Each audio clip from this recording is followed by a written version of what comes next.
It recently put out this report. Deception detection across Australian populations. Sydneysiders were the most gullible, Melburnians the least. The sort of comparison that's bound to get a silly survey like this plenty of coverage.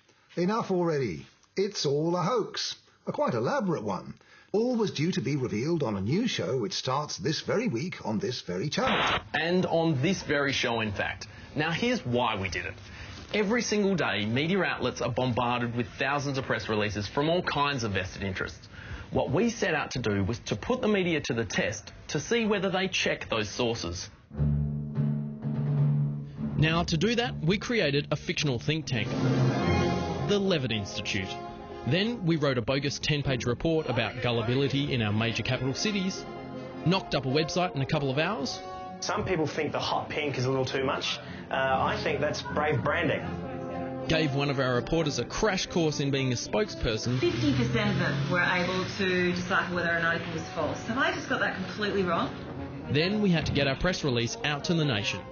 I've just created an account with a media release distribution service and put an embargo on it for 1 a.m. Monday because it can be a little bit quiet at the end of the weekend, so newsrooms are probably more likely to pick up our story at that kind of time. It's cost me about $350.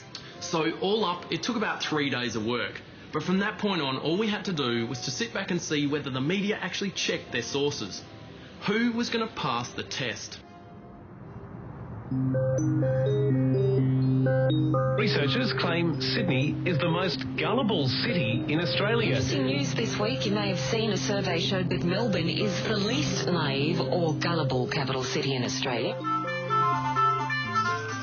Hello, Paul Lauren Kennedy. Hello, Paul Lauren Kennedy. I'm just on another call. Can I give you a bell back? Is that all right? Lauren Kennedy, Executive Coordinator of the research at the Levitt Institute. All sounds very uppity there, Lauren, but it's actually about how people believe urban myths, isn't it? It is indeed. So I guess what you're saying is that there is a high percentage of people believe everything they read without even sourcing it. Exactly, and it's becoming more and more common with so much information, erroneous information, being available online now. And that's just a sample of what we got. The news story was picked up by radio stations across the country and was on news websites for 9MSN, Yahoo News, Fairfax and various News Limited mastheads. It even made it to old-fashioned print, and that night made it on TV.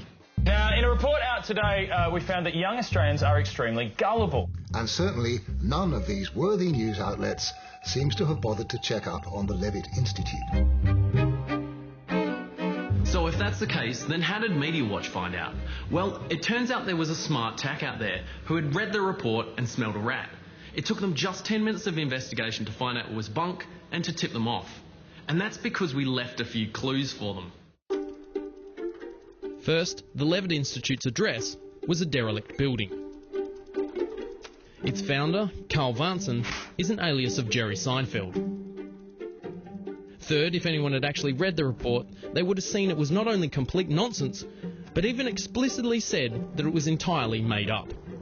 And finally, the only Google hit for the Levitt Institute was our 2-week-old website. The truth was only ever a few clicks away, but almost no one bothered to check.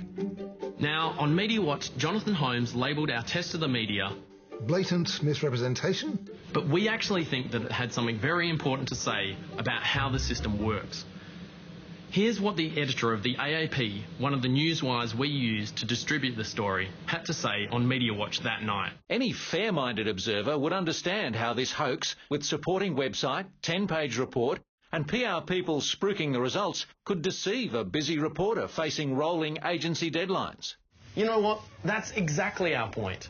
Every day, thousands of these press releases are sent out by all kinds of interest groups, including lobbyists, governments, and huge corporations, all of them with far more resources than we ever had. They have millions of dollars and full-time PR teams set to push their spin. And if newsrooms just don't have the resources to check everything, then how much of that information is getting through without being checked? How much spin is being passed off as news? One Media Watch home viewer did more research on our story than any journalist, and it took him 10 minutes.